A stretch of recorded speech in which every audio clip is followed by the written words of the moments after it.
ওই নেশাখোরগুলার জন্য এলাকার কলগুলা থাকে না, চুরি করে নিয়ে যায়। এই নেশাখোরগুলার জন্য মানুষের বাড়ির মিটারের তারগুলা চুরি করে নিয়ে যায়।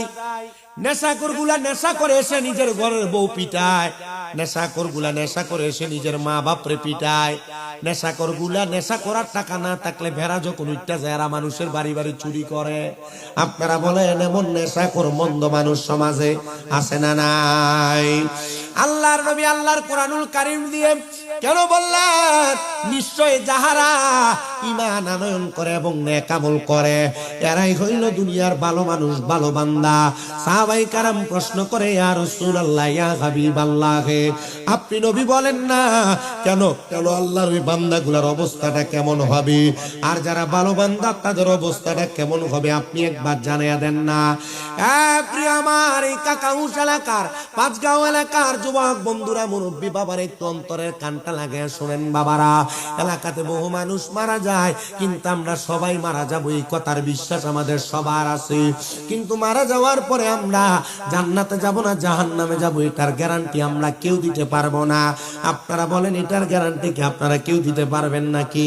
না না না, এটার গ্যারান্টি দুনিয়ার কোনো মানুষ দিতে পারবে না। দিতে পারবে স্বয়ং আমার আল্লাহ তাআলা, আর দিতে পারবে আকে নামদার তাজদারে মদিনা হুজুর পর নূর মুহাম্মদ মুস্তাফা আহমদ মুস্তাফা সাল্লাল্লাহু আলাইহি ওয়াসাল্লাম। জোরে জোরে বলেন সুবহানাল্লাহ। নবী আমার জানায়া দি উম্মত, এই উম্মতের দল, তোমাদের জন্য আমি নবীর গাতার থেকে একটা বাণী প্রচার করে দেই। আল্লাহ তাআলার জান্নাত সবাই পাইতে চায়, কিন্তু জান্নাত পর্যন্ত সবাই যাইতে পারে না। কারণ জান্নাত পর্যন্ত যাওয়ার অনেকগুলা স্টেশন আছে, অনেকগুলা মাকাম আছে।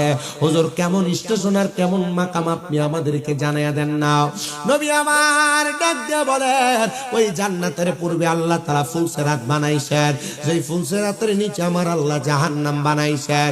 ওই জাহান্নাম আর ফুলসেরাতের আগে আমার আল্লাহ তাআলা মিজান নামক একটা পাল্লা লটকাইছেন। ওই মিজান নামক পাল্লার আগে আমার আল্লাহ তাআলা হাসরের ময়দানটারে সুন্দর করে সাজাইছেন।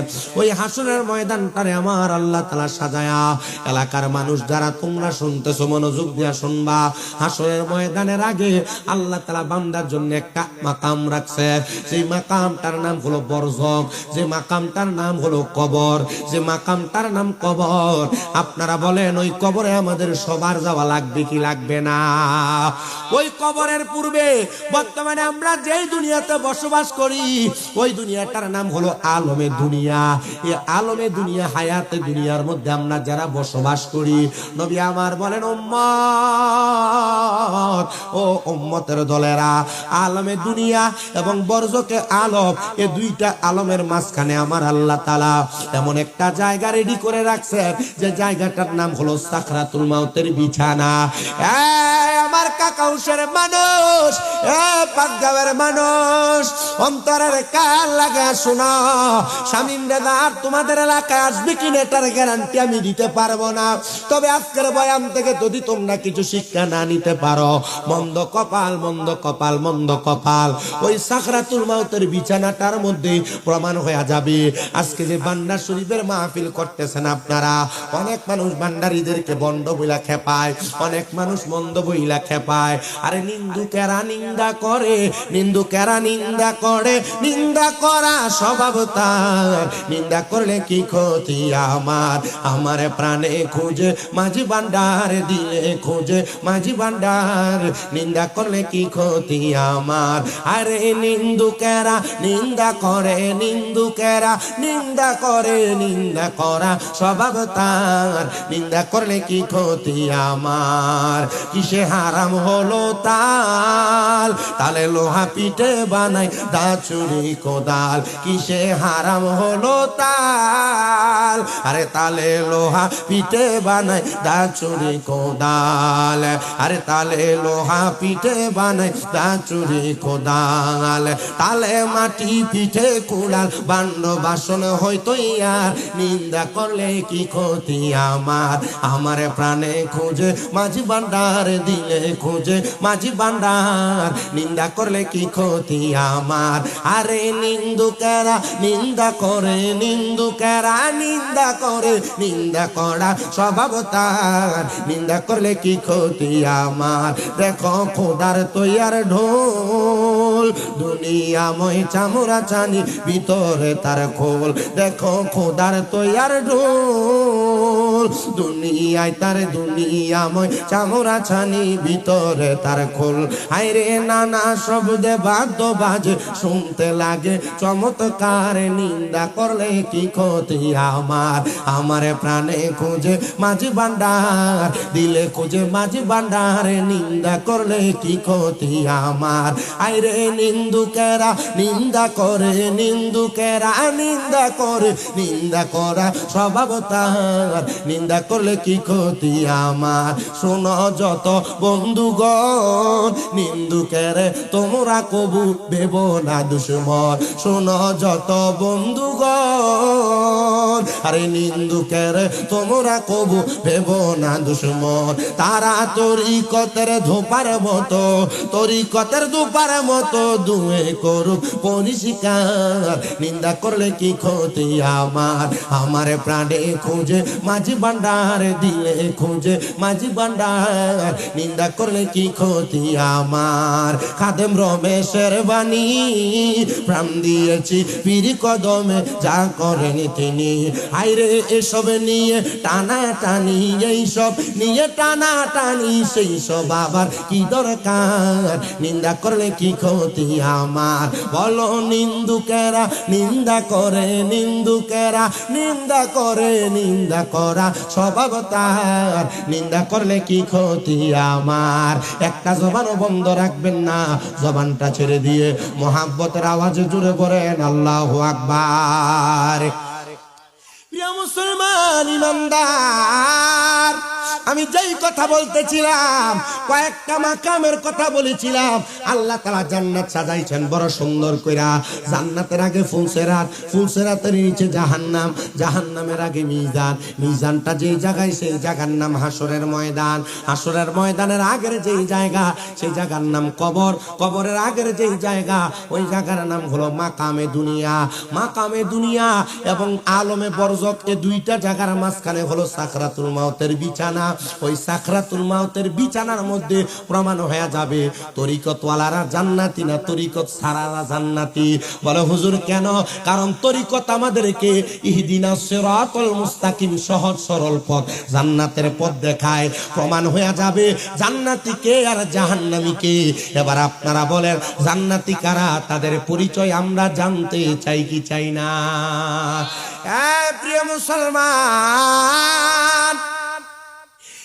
কাকাউসের 5 গাঁয়ের মানুষ, একটা মানুষ যখন মারা যাবে, যদি মানুষটা মুমিন হয়, যদি মানুষটা ইমানদার হয়, যদি মানুষটা জান্নাতি হয়, ওই জান্নাতি মানুষটার জন্য আমার আল্লাহ তাআলা মহামূল্যবান পুরস্কার রেডি করে রাখছে। হুজুর কেমন মহামূল্যবান পুরস্কার রেডি করে রাখছে একবার আমরা জানতে চাই। আরে আমি জানাই না, নবী আমার জানায়।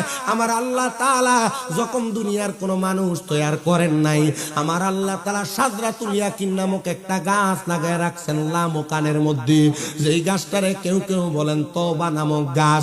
ওই সাদরাতুল ইয়াকিনের তওবা নামক গাছে ততগুলা পাতা আছে, দুনিয়াতে যতগুলা বান্দা আছে 5 গাঁয়ের প্রত্যেকটা মানুষের নাম ওই সাদরাতুল ইয়াকিন গাছের পাতার মধ্যে লেখা আছে। চুনারুঘাট, হবিগঞ্জের, সোনারা, বাংলাদেশের, সারা বিশ্বের যত মানুষ আছে প্রত্যেকটা মানুষের নাম ওই সাদরাতুল ইয়াকিন নামক গাছের পাতার মধ্যে লেখা আছে। মুসলমান, ওই গাছের পাতাটা যখন ঝরে পড়ে যাবে, ওই পাতা ঝরে পড়ে যাওয়ার সাথে সাথে আমার আল্লাহ তাআলা ওই বান্দাটার সামনে মালাকুল মউত আজরাইলকে পাঠিয়ে দিবে। আজরাইল কিন্তু সবার সাথে সব রকম আচরণ করবে না।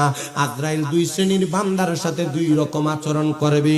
যারা তরিকতওয়ালা, যারা নামাজি, যারা রোজাদার, যারা মুত্তাকি, যারা ফরেজগার, যারা ইমানদার, যারা দান সদকাকারী, মা বাবার পাগল, ওই বান্দা বান্দাদের সামনে আজরাইল একরকম আচরণ করবে, আর যারা বেঈমান বেআমল বেনামাজি তারা তরিকতকে অস্বীকার করে এদের সাথে আজরাইল করবে আরেক রকমের আচরণ। বলে হুজুর কি বলেন? হ্যাঁ, কেমন আচরণ একটু শোনো। আমরা যারা তরিকতওয়ালা, আমরা তরিকতওয়ালাদের আচরণের ব্যাপারে শুনবো।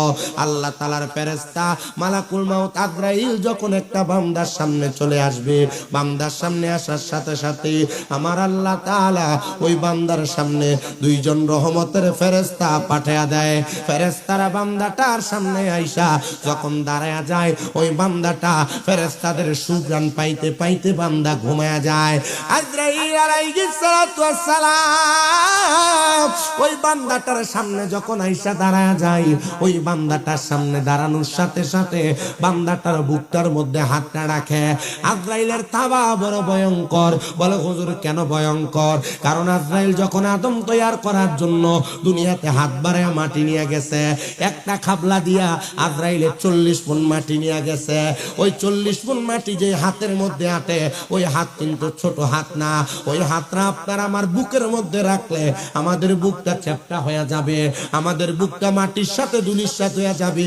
ওই আজরাইল যখন বুকের উপরে হাতটা রাখে, আমার নবী নিজে ঘোষণা করে তার কাছে মনে হবে পৃথিবীর সবচাইতে বড় পাহাড়, বড় পাথর মনে হয় তার বুকের উপরে চাপিয়ে দেওয়া হয়েছে। প্রিয় মুসলমান, আমার কাকা উসের বাবা, পাঁচগাঁওয়ের মানুষ শোনো, অন্তরের কানটা লাগে শোনো। এবার যখন আজরাইল বান্দার সামনে আসবে, আপনার আমার বুকটার ভিতরে যখন হাতটা রাখবে, বুকের মধ্য থেকে আজরাইলকে জবাব দেওয়া হবে, আজরাইল এই বান্দার বুক দিয়া তুমি রুহু কবজ করতে পারবা না। বলে কেন রুহু কবজ করতে পারবো না? বলে বান্দার বুক ভরা আল্লাহ এবং তার রাসূলের প্রতি ঈমান আছে, এই জন্য বান্দার রুহু কবজ করতে পারবা না। ও আল্লাহ,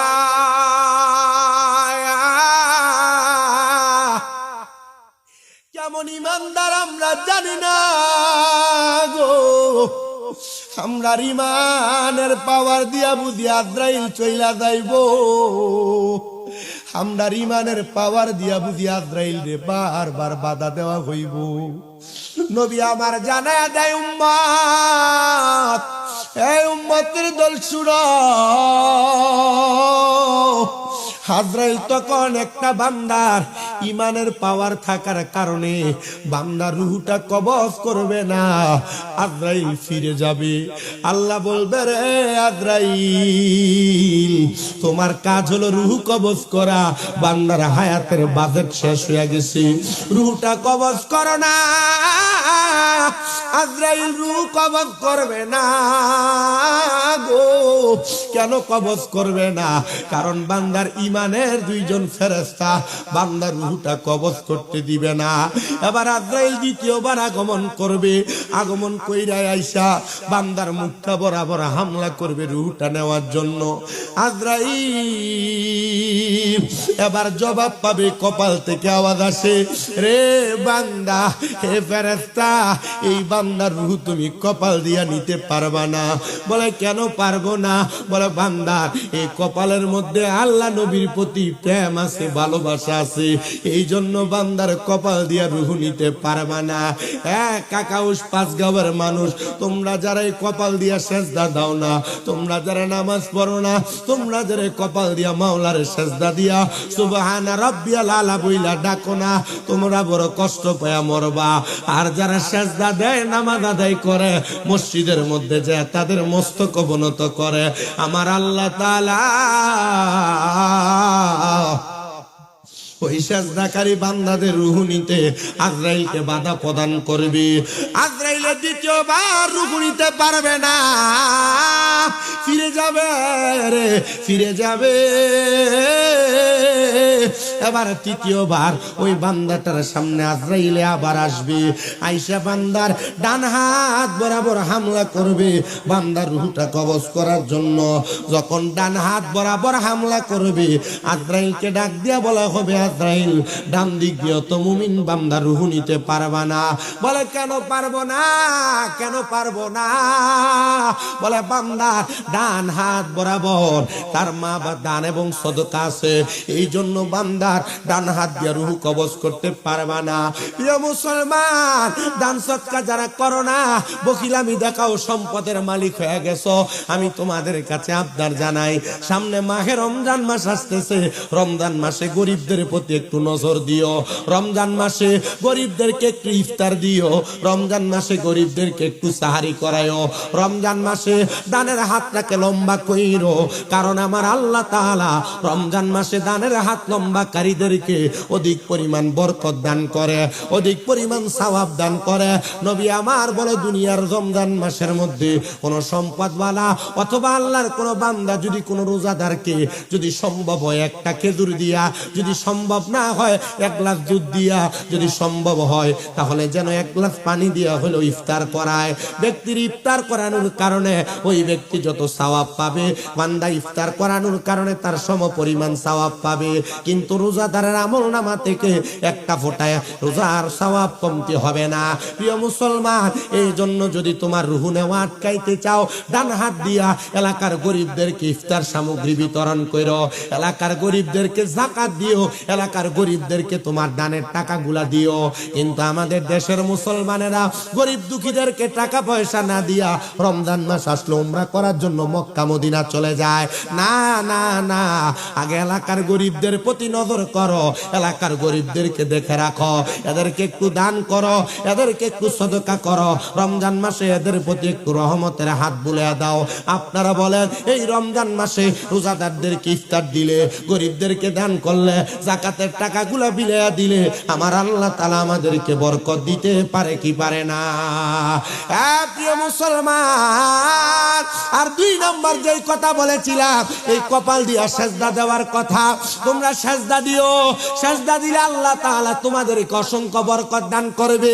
এটার একটা মহামূল্যবান সুযোগ আসতেছে আগামী 3 তারিখ শবে বরাত। এই শবে বরাতের রাতে বেশি বেশি করে মাগরিবের নামাজের সময় গোসল করে মসজিদে চলে যাইবা। বলে হুজুর কেন? শবে বরাতের রোজাগুলা মা বোনেরা আগের দিন দ্বিতীয় 2 তারিখ ফেব্রুয়ারির, 3 তারিখ ফেব্রুয়ারির, 4 তারিখ ফেব্রুয়ারির, এই 3টা দিন শবে বরাতের রোজাগুলা রাখবা, নফল রোজা, নফল রোজা। কারণ কি জানো? এই রোজাগুলার মাধ্যমে আল্লাহ তাআলা আইয়ামে বীজের রোজা কবুল করবে, নফল রোজা কবুল করবে।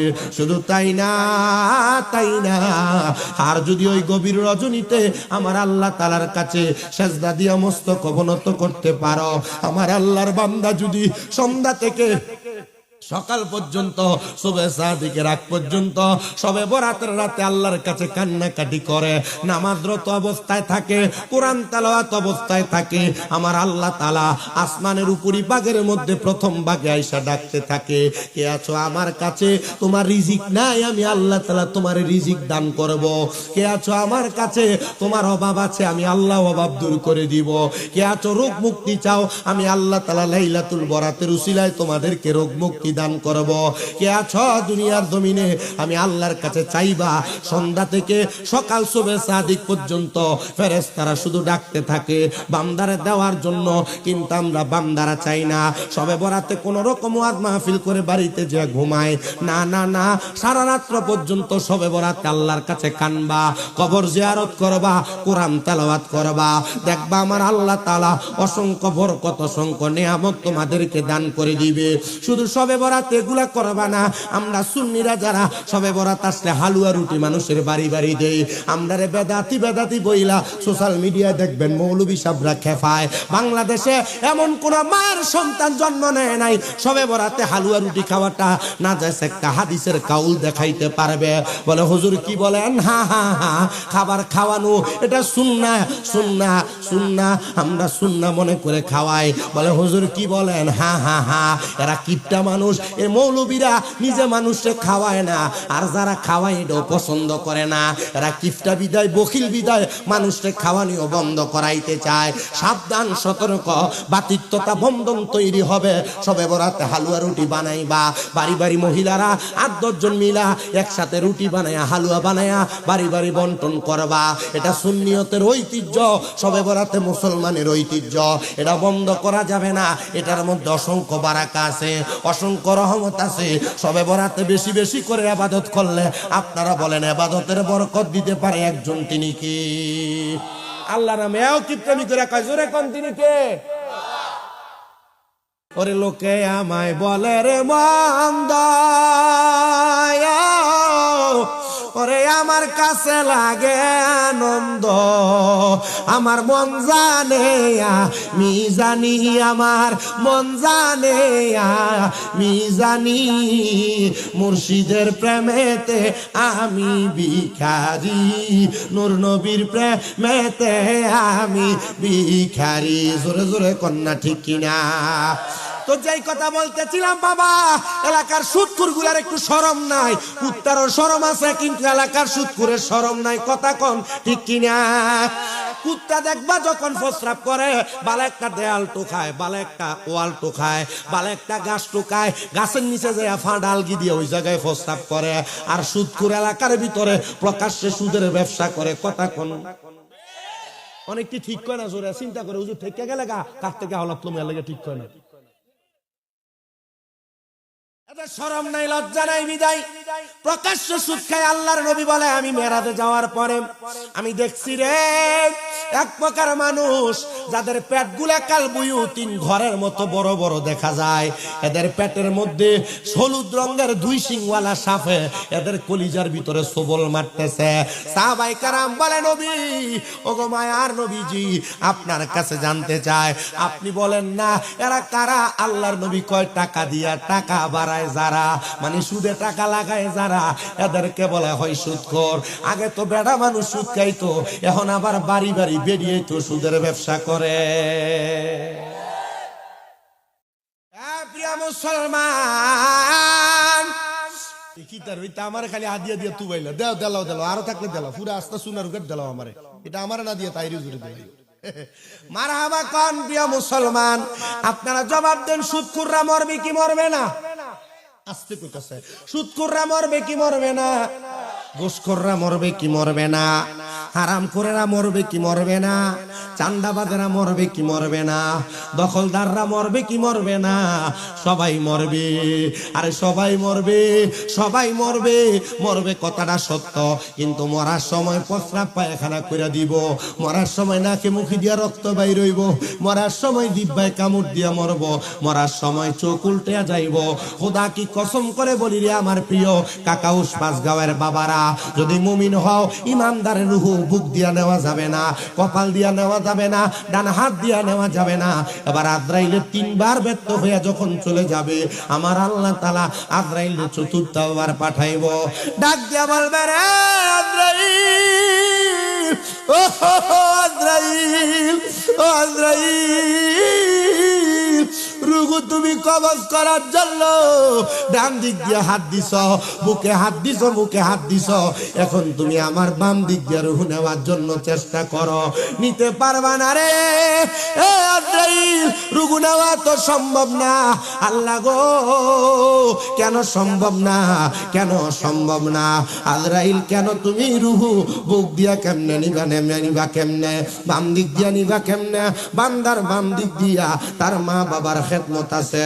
বান্দার মা বাবার খেদমত থাকার কারণে, বান্দার মা বাবার খেদমত থাকার কারণে ওই বান্দার রূহ তুমি বান্দার বাম হাত দিয়া নিতে পারবা না। বান্দা, ও আমার এই কাকাউস পাঁচগাঁওয়ের মানুষ, কারণ তোমার মা বাবার খেদমত তোমার বাধা হইয়া দাঁড়াবে, তোমার রূহ নিতে পারবে না। আজরাইল দাঁড়ায় থাকবে, ও আল্লাহ গো, বান্দার রূহটা কেমনে নিতাম? তখন আজরাইলকে বলা হবে, অপেক্ষমান অপেক্ষমান থাকো। বান্দা রূহ নেওয়ার সময় বান্দা কোনো কষ্ট পাবে না, কারণ বান্দা মুমিন, বান্দা নামাজি, বান্দা দান সদকাকারী, বান্দার বাম হাতে তার মা বাবার খেদমতের পাওয়ার আছে। আমি জানি না আজকের ওই জান্নাতের বাগানে কোন সন্তান তাদের মা হারায়া বসছে, আমি জানি না কোন সন্তান তাদের বাবা হারায়া বসছে, আমি জানি না কোন এতিম জানি মা বাপ দুইজন হারায়া বসছে। হ্যাঁ, সন্তানের দল মা বাপ কবরে তোমার কাছে ভালো লাগে না, শান্তি লাগে না, আরাম লাগে না। লাগবো কেমনে? মা বাপ দুনিয়া থেকে কবরে চলে গেছে। আগে এক বেলা ভাত না খাইলে মা বারবার কানের কাছে বলতো, পুত্রে ভাত দি খাইছস না? পেটটা দি পিঠের সাথে লাইগা রইছে। এখন মা কবরে 2-3 বেলা খানা না খাইলে কেউ আইসে একবার জিগায় না, ফুট খানা দি খাও না। আরে জিগাইব কে রে? মা তো কবরে। জিগাইব কে? আব্বা তো কবরে। কিন্তু আমি জানি না এই কাকাউস পাঁচগাঁও এলাকার কত সন্তান এখানে বসছে মা বাবার মনে কষ্ট দিয়া, কত সন্তান এখানে বসছে মা বাবার ভাত দেয় না, কত সন্তান এখানে বসছে মা বাবার কলিজাতে আঘাত দিছে, কত সন্তান এখানে বসছে ভাইয়ের বউয়ের সাথে ঝগড়া করে মা বাবার খানা জুদা করে দিছে। মা বাপরে তোমরা যারা জুদা করছো, আলাদা করছো, মা বাবা আলাদা খাওয়া লাগে, দে ফোলাপান তোরার পাও আমার সামনে দে, আমি আমার জিহ্বা দিয়া তোরার পাও পরিষ্কার করে দেব। আম্মা আব্বার খানা খাওয়ার নিয়া এলাকাতে বিচার বসে, এলাকাতে সর্দার মাতাব্বর বৈশা বৈঠক বৈশা মা বাবার খানা নির্ধারণ করে দেয়। সকালে এক ভাইয়ের ঘরে খাবে, দুপুরে এক ভাইয়ের ঘরে খাবে, রাত্রে আরেক ভাইয়ের ঘরে খাবে। কেমনে রে তোরা তোরার মা বাপরে আলাদা করে দিছ? ওই মা বাপে 5টা-4টা সন্তান রাইখা একা একা মা বাপ একজনের কামাই দিয়া দি 4-5 বাইরে খাওয়াইছে। এখন তোরার ঘরে তোরার মা বাবার জায়গা হয় না। হ্যাঁ সন্তান, জায়গা হইব কেমনে? তোর ভিতরটা তো মোহর মানা, তুই তো জালেম হয়ে গেছ। সন্তান রে, ওই মা বাপরে যারা বাদ দাও না রে, মা বাপরে যারা কষ্ট দাও, মা বাপরে যারা খাওয়ান দাও না, সন্তান তোমাদের পায়ের মধ্যে দূরে কই তুমি নামাজ পড়বা কবুল হবে না, রোজা রাখবা কবুল হবে না। খোদার কসম করে বলি, আল্লাহর কাবা ঘরে যায় হজ কইরা হাজরাত বাদে পাথরে চুমা দিবা, তোমার জীবনের গুনাহ মাফ হবে না। কারণ একমাত্র তুমি তোমার মা বাবার কলিজাতে আঘাত দেওয়ার কারণে। কত মা বাবা বালিশের সাথে মাথা লাগে লাগে কান্দে, আমার ভূতে আমার খানা দেয় না, আমার ভূতে আমার দমক দিয়া কথা কয়। কত মা বাবা কান্দে, আমার ভূতে বিয়া করার পরে এখন আর আমার আগের মতো ভালোবাসে না। সন্তান, আমি জানি না তোমরা কেউ এমন অন্যায় করছো কিনা, আজকের মাহফিল কবুল হবে কিনা এটার গ্যারান্টি কেউ দিতে পারবে না। তবে আমি একটা গ্যারান্টি দিয়া যাই, যদি শোনো আগামী কালকে এলাকার কোন মুরব্বী বলে, হ্যাঁ শামীম দাদার ওয়াজ শুই না আমার সন্তান আমার পায়ে ধরে মাপ চাইছে, মনে করবা মাহফিল আল্লাহর দরবারে কবুল হয়ে গেছে। তোমরা মাপ চাইবা কিনা জানি না। অনেকে চিন্তা করে, হুজুর আমি মাপ চাইবো দূরের কথা, আমি তো 2 ঈদের সময় মা বাবার পাশ হইয়া সালামি করি না, আমি কেমনে মাপ চামো? আরে টাকা আমার দিকে টাকা, আমি শুধু মাপ চাই না, আমি মাঝে মাঝে সুযোগ পাইলে আমার মায়ের পায়ের মধ্যে আমি আমার ঠোঁটটি লাগাইয়া চুমা দিই, আমার বাপের পায়ে চুমা দিই। কারণ কি জানো? আম্মা আব্বার পায়ে চুমা দিলে দাম কমে না, ইজ্জত কমে না, সম্মান কমে না। আমার আল্লাহ তাআলা সন্তানের দাম বাড়াইয়া দেয়, ইজ্জত বাড়াইয়া দেয়। যখনই মাদ্রাসায় ক্লাস 6-7 পড়ি তখন শুনছিলাম মা বাবার পায়ে চুমা দিলে আল্লাহর জান্নাতের চৌকাঠে চুমা দেওয়ার সওয়াব পাওয়া যায়। এরপর থেকে যখনই সুযোগ পাই আমি আমার মা বাবার পায়ের মধ্যে চুমা দেই। সন্তান রে,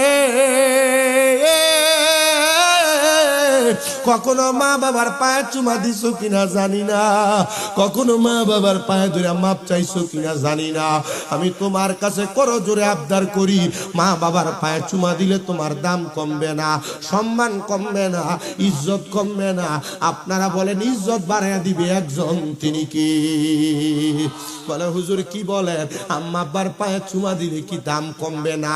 আম্মা আব্বার পায়ে চুমা দিলে কি শিরিক বেদাত হবে না? না না না, শিরিক হবে না, বেদাত হবে না। বলে হুজুর কেন শিরিক বেদাত হবে না? কারণ হইল মা বাবার পায়ে চুমা দেওয়ার কথা আমার নবী নিজেই শিখিয়ে দিছেন। পাঁচগাঁওয়ের মানুষ, কাকাউসের মানুষ, নবীজি যখন মক্কা থেকে হিজরত করে মদিনাতে আসছে, নবী আমার সব সাহাবায়ে কেরামদেরকে নিয়ে হযরতে আব্দুল্লাহ আনসারীর বাড়ির সামনে বসছে। আমার নবী জিজ্ঞাসা করে, এ সাহাবায়ে কেরাম, তোমরা যে আমি নবীর উপস্থিতিতে এত খুশি হইলা, তোমরা বলো না তোমরা কি আমি নবীর কাছে কোনো কিছু চাও নাকি? সাহাবায়ে কেরাম বলে, ইয়া রাসূলুল্লাহ, ইয়া হাবিবাল্লাহ, নবীজি, ওগো মায়ার নবী, অন্য কোনো কিছু চাই না, শুধু আপনার ভালোবাসা, আপনার মোহাব্বত চাই। একজন সাহাবী হাত তুলে ডাক দিয়া কয়, ইয়া রাসূলুল্লাহ, ইয়া হাবিবাল্লাহ, নবী গো, ও দয়ার নবী, মায়ার নবী, রাহমাতুল লিল আলামিন নবীজি, আমার একটা শখ হইল, আপনি নবী যখন আবার মদিনা থেকে মক্কায় হিজরত করে যাবেন, আপনি নবীর সাথে আমারে মক্কায় নিয়ে যাবেন। আমার নবী ওয়াদাবদ্ধ হয়ে গেলেন, হ্যাঁ তোমারে আমি নিয়ে মদিনা থেকে মক্কায় নিয়ে যাব।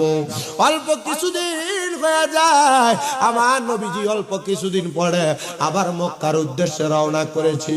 নবী যখন মক্কাতে যায়, ওই সাহাবীর কাছে কে জানি খবর দিছে, হ্যাঁ সাহাবী, আমার নবী তো তোমারে ফালায়া একাই মক্কায় চলে যাচ্ছে। হাতের মধ্যে পানির একটা পাত্র ছিল, ফালায়া দিয়া দৌড়ায়া আমার নবীজির দরবারে চলে গেছে। হাতগুলা বাড়ায়া দিয়া ডাক দিয়া কয়, ফিদাকা বি ওয়া উম্মি ইয়া রাসূলুল্লাহ, নবী গো, আমার মা বাবা আপনার কদমে কোরবান হোক। ও মায়ার নবী, ও দয়ার নবীজি, আমি কি কোনো অন্যায় করেছি?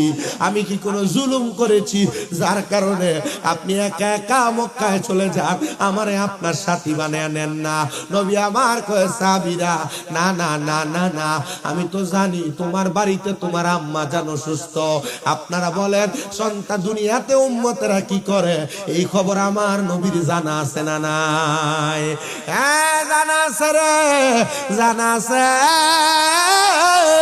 নবী আমার বলে, এ সাহাবী, আমি নবী জানি তোমার বাড়িতে তোমার আম্মা জানো সুস্থ, এই জন্য আমি দয়ার নবী, রাহমাতুল লিল আলামিন নবী, মদিনার তাজদার নবী, হুজুর নূর সাল্লাল্লাহু আলাইহি ওয়াসাল্লাম নবী, তোমাকে নিয়ে আমি মক্কায় যাই না।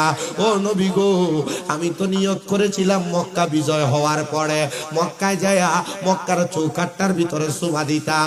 নবী আমার বলে, সাহাবী, বাড়িতে তোমার মা কি জীবিত না মৃত? ইয়া রাসূলুল্লাহ, অবশ্যই আমার মা জীবিত। যাও, বাড়িতে যাও রে, বাড়িতে যাইয়া তোমার আম্মা জানের পায়ের মধ্যে তুমি চুমা দাও। নবীজি, আমি তো আমার মায়ের পায়ে চুমা দিতে চাই নাই গো, আমি চাইছি আমার মক্কার চৌকাটে চুমা দিতে। আমার নবী কয়, মক্কার চৌকাট না রে, মক্কার চৌকাট না, আম্মা জানের কদমের মধ্যে চুমা দিলে আল্লাহর জান্নাতের চৌকাটে চুমা দেওয়ার সওয়াব পাওয়া যাইব।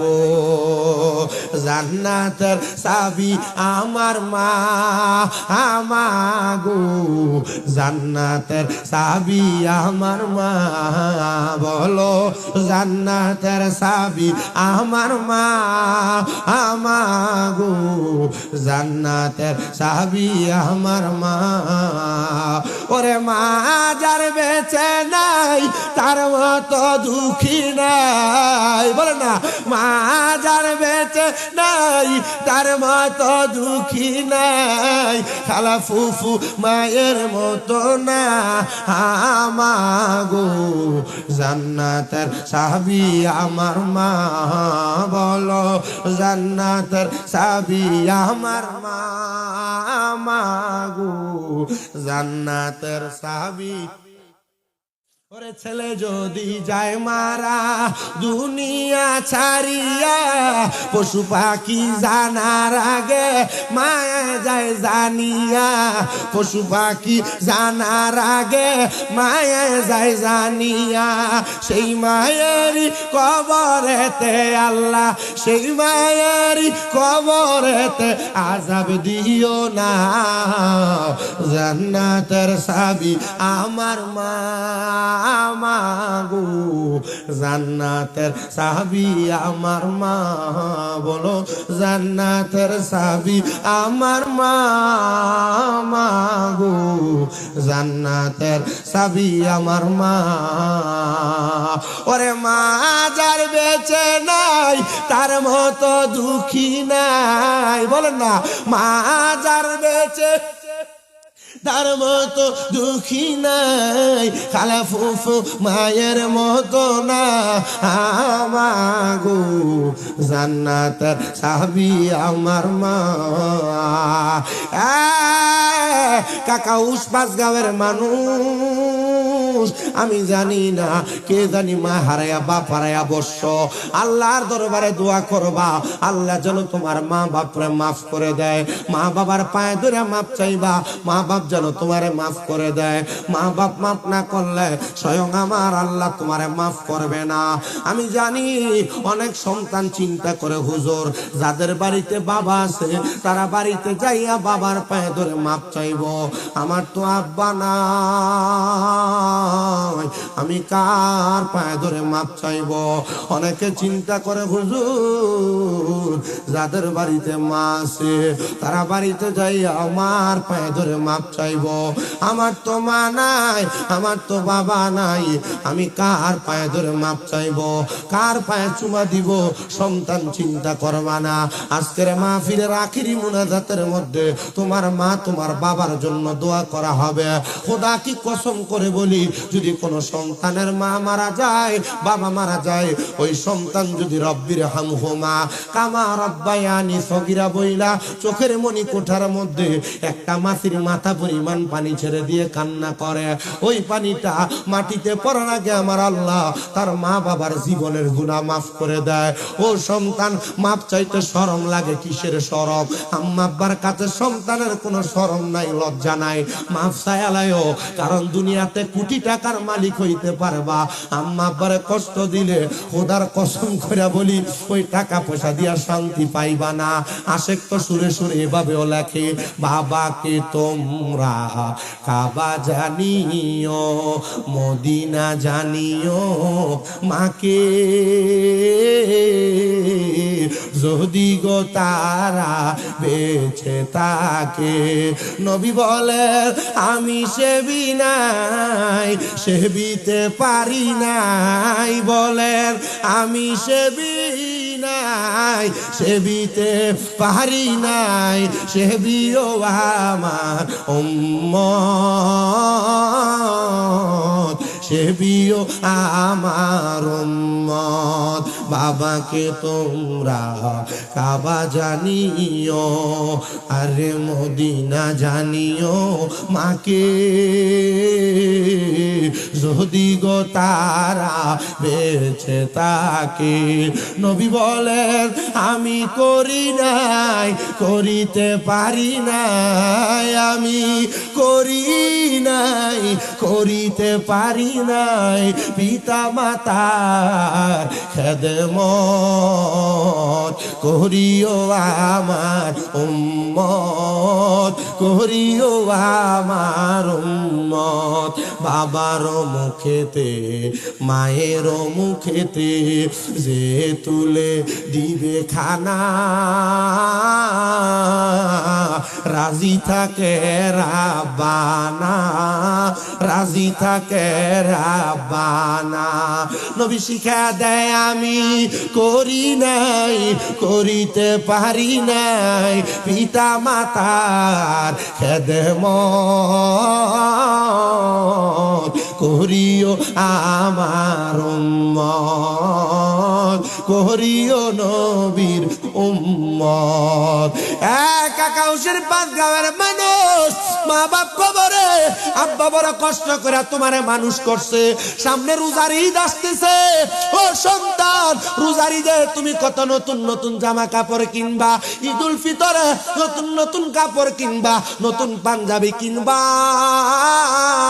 আব্বা আম্মা যে কবরে, আব্বা আম্মা বাইসা থাকতে আগে তুমি সন্তানের জন্য নতুন জামা কাপড় কিনছে, ঈদের দিন আসবো তোমার আব্বা জান দুনিয়াতে থাকতো না, মা আগে নিজের জামা কাপড় কিনছে না, ঈদের দিনে মা তুমি সন্তানের জন্য নতুন জামা কাপড়টা আগে আগে যা কিনছে, ওই মা সিরা কাপড়টা পরছে, সন্তান তোর কাছে লাখ লাখ টাকা, কিন্তু তুই তোর আম্মা জান রে 1000 টাকা দিয়ে কিনে একটা কাপড় পরাইতে পারো না। আরে পরাইবা কেমনে, মা তো কবরের বাসিন্দা। সন্তান আব্বা জান পুরান কাপড়, পুরান লুঙ্গিটা লাগায়া, পুরান পাঞ্জাবি লাগায়া আব্বা ঈদগাহের ভিতরে গেছে, আব্বা নতুন কোন জামা কাপড় পরছে না। আব্বারে যদি জিগাইতা, ও বাবা আপনি দি নতুন কোন জামা কাপড় পরেন না, আব্বা জবাব দিত, এখন কি আর আমার ঈদের বয়স আসেনি? আব্বা আব্বার অভাবের কথা বলতো না, তুই সন্তানরে নতুন জামা কাপড় কিনা দিত। আজকে ওই বাবা কবরে, সন্তান রে 500 টাকা দিয়া কিনা আব্বার একটা লুঙ্গি পরাইতে পারো না, ওই বাবা কবরে রে। ও সন্তানের দল, আব্বা যদি কবরে থাকে টেনশন করো না, আব্বার জন্য আম্মার জন্য একটু খাস করে দোয়া করবা। ওই আব্বা আম্মা লাখ লাখ টাকার জায়গা জমি তোমার দিয়া গেছে, মা বাপ যদি ওই জায়গা জমি তোমার না দিয়া যাইতো, যদি যাওয়ার সময় এগুলা দান সৎকা কইরা যাইতো, তুমি কোনো কিছু পাইতা না। যদি ভাড়া থাকতা, 5 গাঁও গ্রামে একটা বাড়ির ভাড়া থাকলে সর্বনিম্ন 5000 টাকা ভাড়া দেওয়া লাগতো, 5000 করে 12 মাসে, 1 বছরে তোমার 60,000 টাকা ভাড়া দেওয়া লাগতো। মা বাপ কবরে চলে গেছে, তোমার কাছে ভাড়া চায় না, টাকা পয়সা চায় না। ওই আম্মা আব্বা যদি বাইসা থাকতো, যদি তুমি আম্মা আব্বার খাওন খোরাক চালাইতা, 12 মাসে 2000 করে ধরলে 24,000 টাকা লাগতো। ওই মা কবরে, মা তোমার কাছে কোনো কিছু চায় না।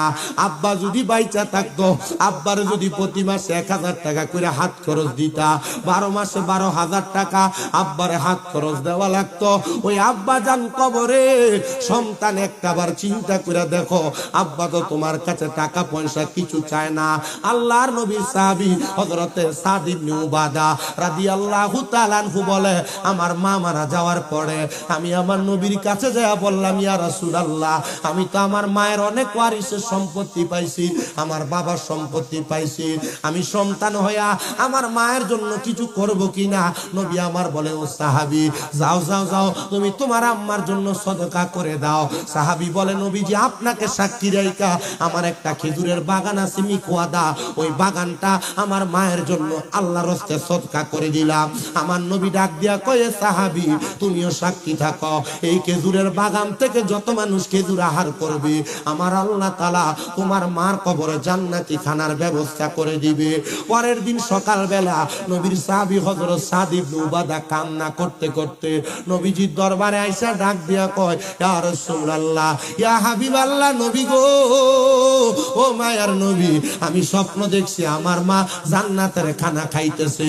নবী আমার জিগায়, সাদ ইবনে উবাদা, তোমার মা এই কারণে জান্নাতের খানা পাইছে, কারণ তোমার আম্মা জান জান্নাতের খানা পাইছে গতকালকে সন্ধ্যাবেলা তোমার মিকুয়াদা নামক খেজুরের বাগানের মধ্য থেকে ছোট ছোট 2টা ক্ষুধার্ত পাখি একটা পাকা খেজুর ঠোকরা ঠোকরা খাওয়ার কারণে আমার আল্লাহ তাআলা তোমার মায়ের কবরে জান্নাতি খানার ব্যবস্থা করে দিছে।